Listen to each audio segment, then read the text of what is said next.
Richician!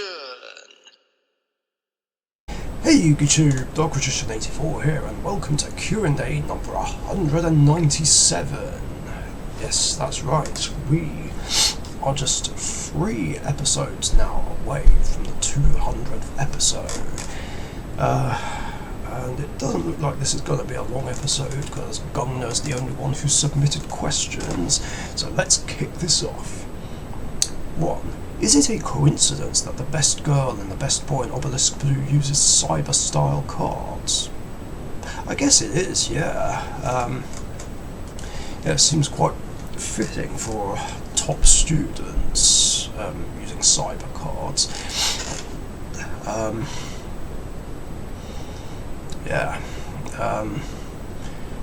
Really interesting theme there. 2. Do you think that Alexis uses the fake love letter from Dr. Crowler as a pretext to duel Jaden? Or as in, did I think it at first and think the letter was from her? Is that what you mean? Because I'm pretty sure that it shows Dr. Crowler making that fake love letter. So, oh wait, do you mean, would Alexis use a fake love letter to duel Jaden? No, I don't think she'd go as far as doing that. Using tricks to get what one wants isn't something that Alexis would do. So I feel like she'd be more straightforward and just straight up challenge him. I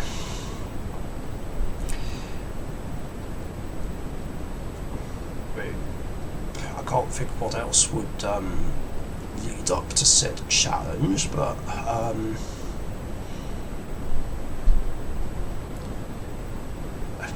yeah, that answers that question. 3. When Alexis is gone, who would be the strongest duelist in the girls' dorm? I assume you don't mean when they've graduated from Duel Academy, because otherwise I wouldn't know the answer to that one. But if you mean if Alexis was removed from the equation, then that's a good question.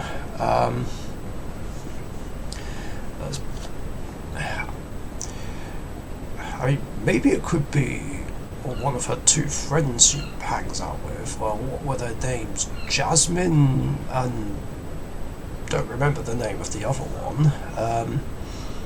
Can't even remember what decks they used, if they did at all. I'm pretty sure one of them used something with Rescue Cat, if I'm remembering correctly from episode 90. So I don't know. The only other notable Obelisk Blue girl students I can think of are Missy and Princess Rose.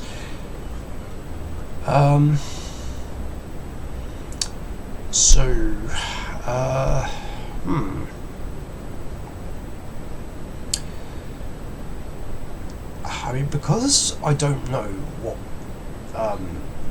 Jasmine and the other one play, or don't remember, I'm going to say Princess Rose, because even back then, back in the day, frogs were pretty strong.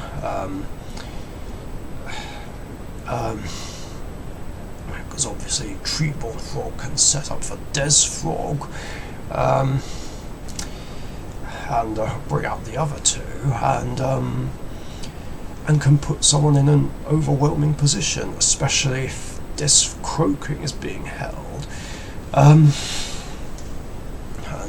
then gets used to wipe the opponent's board. Then again,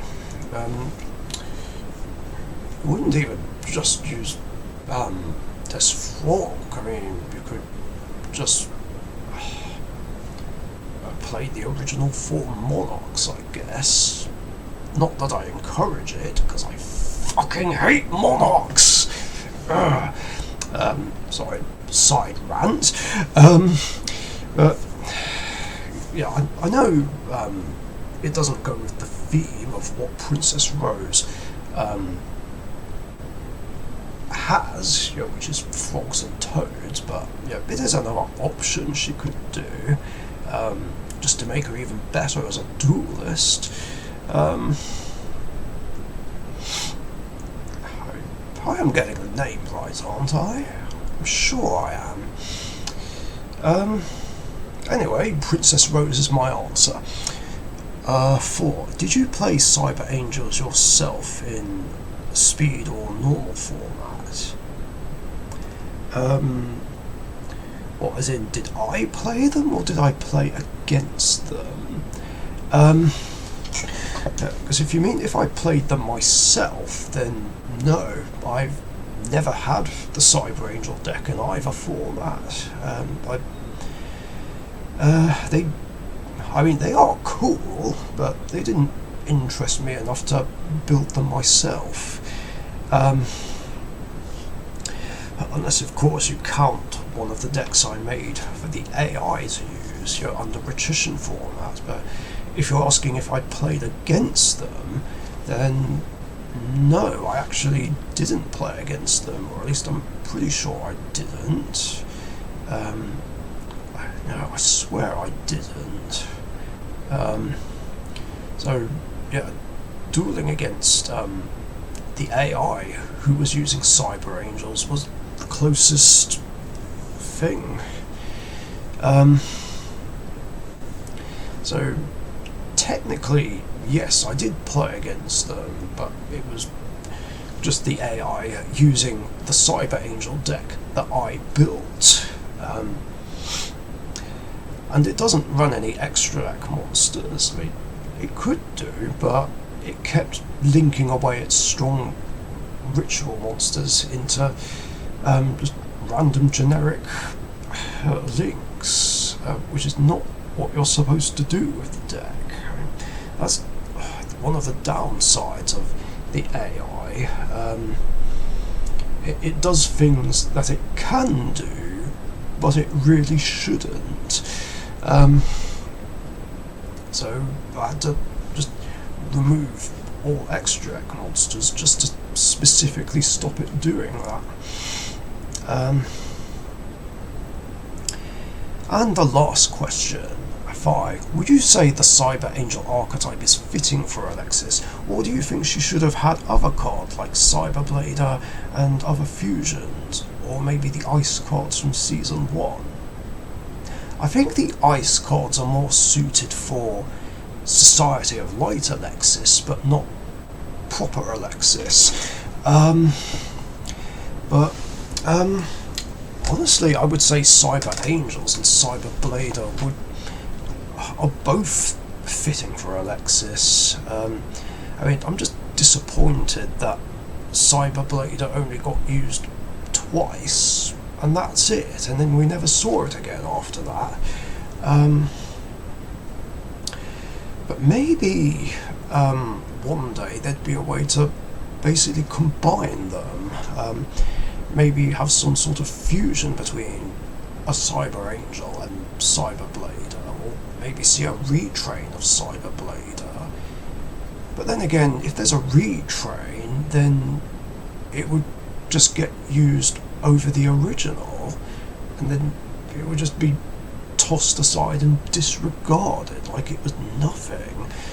So I think what would be better is having cards that specifically support Cyber Blader and its fusion materials. Then again, mixing the two of them together would be tricky, I suppose. But then again, I guess she has had more success with the Cyber Angels, because with Cyber Blader and its fusion materials, she got like a win and a loss, which was obviously the loss against Jaden, but the win over Titan.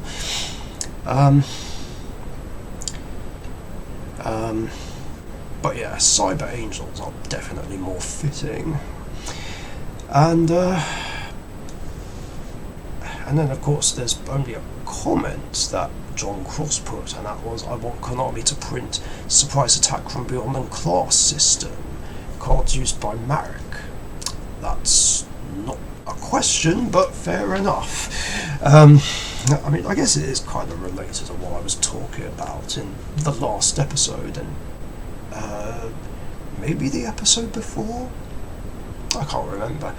Anyway, that's going to do it for questions in this episode. Thank you very much, Gunga, for your questions. Very cool ones as always. And if any of you guys have any questions you want to ask me, provided they fit within the rules, of course, post them in the comments section down below. And remember, I do these episodes every Wednesday afternoon or evening, UK time, so be sure to get your questions in before then, so that you don't miss out. Thanks again, stay safe, and I'll catch you guys later. See ya. Thank you very much for watching. Be sure to subscribe to the Richician YouTube channel.